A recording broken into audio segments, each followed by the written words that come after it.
Assalamualaikum dan salam sejahtera. Dalam video ini saya akan menerangkan pengenalan kajian kami tentang faktor and cause of road accident in Malaysia. Kemalangan jalan raya di Malaysia semakin meningkat setiap tahun dan kebanyakannya berpunca daripada faktor yang boleh dielakkan. Untuk tugasan ini, kami menganalisis 4 artikel yang membincangkan punca-punca kemalangan termasuk tingkah laku pemandu, keadaan jalan dan tahap penguatkuasaan. Tujuan kajian ini adalah untuk mengenal pasti faktor utama yang menyumbang kepada kemalangan, menilai kekuatan dan kelemahan setiap artikel dan mencadangkan penambahbaikan bagi meningkatkan keselamatan jalan raya. Kajian ini penting kerana ia membantu memahami isu kemalangan dari sudut yang lebih menyeluruh. Objektif kajian kami yang pertama ialah untuk mengkaji faktor-faktor yang menyumbang kepada kemalangan jalan raya di Malaysia berdasarkan artikel yang dipilih. Yang kedua, menganalisis hujah dan dapatan yang dikemukakan oleh penulis dalam artikel tersebut. Ketiga, menilai kekuatan dan kelemahan kajian dari segi metodologi, data dan analisis. Yang keempat, mencadangkan penambahbaikan agar artikel tersebut memberi impak yang lebih besar terhadap dasar keselamatan jalan raya. Untuk bahagian kritik artikel yang pertama, kekuatan, artikel jelas menyenaraikan kesalahan yang spesifik dan mudah difahami. 7 kesalahan utama disokong dengan peraturan dan hukuman. Contoh, denda untuk menggunakan telefon semasa memandu dan pelanggaran lampu merah dan sebagainya. Penekanan kepada aspek pencegahan, nasihat. Pandu cermat, jiwa selamat memberikan mesej positif dan praktikal. Untuk bahagian kelemahan, artikel ni agak umum, tidak menyokong semua kesalahan dengan data statistik terkini selain statistik tahun 2010 hingga 2019. Seterusnya, tidak mendalami punca psikologi di sebalik beberapa kesalahan. Contoh, mengapa pemandu suka memotong barisan atau melanggar lampu merah. Seterusnya, tiada kajian kualitatif atau wawancara dengan pesalah trafik atau mangsa kemalangan untuk memberikan sudut pandang yang lebih mendalam. Seterusnya, untuk bahagian suggestion, yang pertama, penulis boleh menambah data terkini tahun-tahun selepas 2019 untuk menjadikan hujah lebih relevan dengan situasi semasa keselamatan jalan raya. Seterusnya, tambahkan kajian kes atau contoh sebenar, accident case study, supaya pembaca lebih faham akibat setiap kesalahan. Seterusnya, sertakan cadangan intervensi, misalnya program latihan pemandu, kempen JPJ atau PDRM yang boleh membantu mengurangkan kesalahan yang disebut. Lebihkan elemen pendidikan dengan infografik atau ilustrasi. Ini akan memudahkan pembaca memahami risiko dan hukuman. Seterusnya, tambahkan sumber kajian saintifik, contohnya statistik dari MIROS, laporan Jabatan Pengangkutan Jalan atau agensi keselamatan lain untuk mengukuhkan kredibiliti artikel.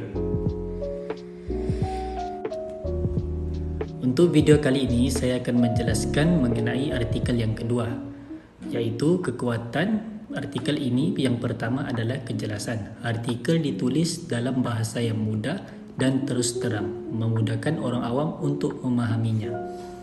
Yang seterusnya adalah kepentingan. Keselamatan jalan raya tetap menjadi isu utama di Malaysia, menjadikan topik ini relevan dan penting.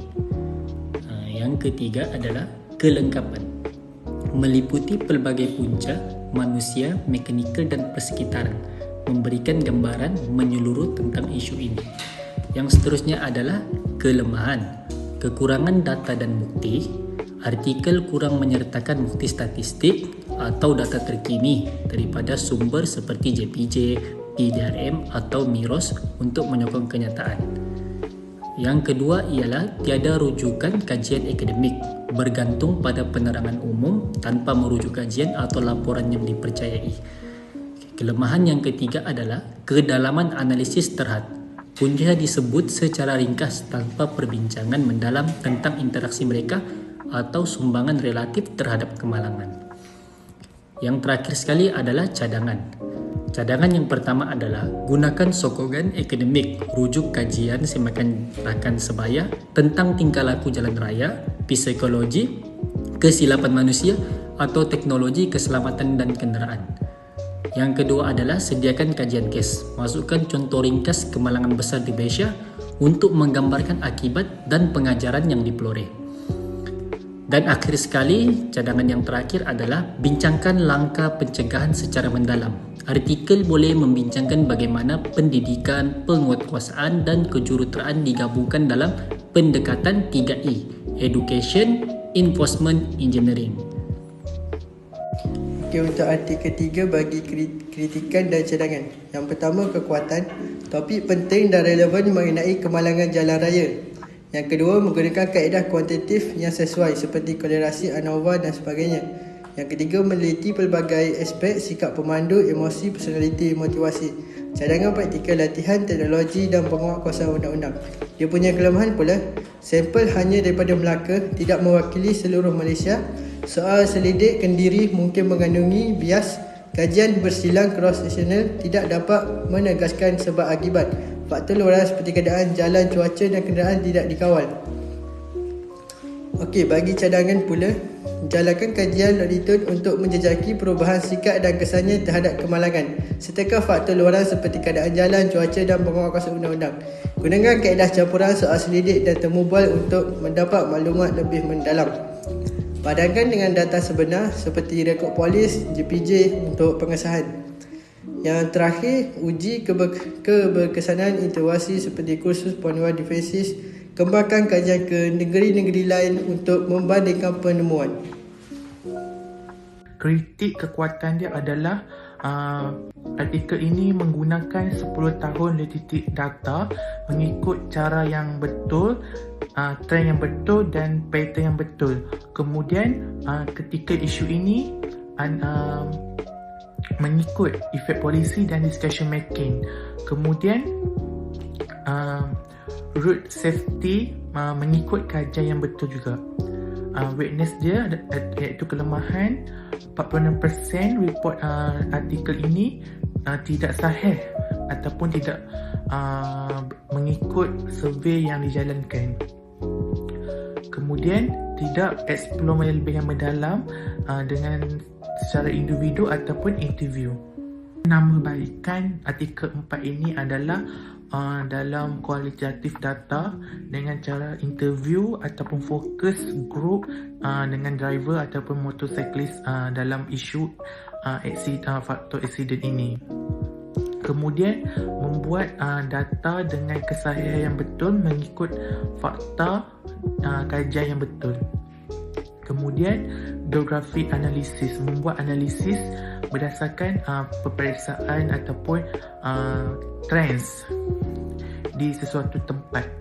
Kemudian policy support, contohnya accident reporting mobile app or awareness campaign to increase reporting. Kesimpulan daripada kajian kami menunjukkan bahawa tingkah laku pemandu adalah penyumbang utama kepada kemalangan jalan raya di Malaysia. Tingkah laku seperti memandu melebihi at laju, sikap tidak sabar dan penggunaan telefon bimbit semasa memandu secara signifikan meningkatkan risiko kemalangan.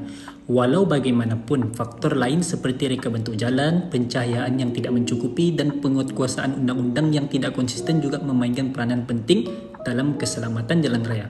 Walaupun kajian sedia ada memberikan pandangan yang berguna, banyak yang kurang data rasmi yang komprehensif menunjukkan keperluan untuk penyelidikan yang lebih mendalam bagi memahami sepenuhnya isu-isu ini. Bagi mengurangkan kemalangan dengan berkesan, pendekatan pelbagai aspek adalah perlu yang menggabungkan pendidikan pemandu yang lebih baik, peningkatan infrastruktur dan penguatkuasaan undang-undang yang lebih ketat. Sekian, terima kasih.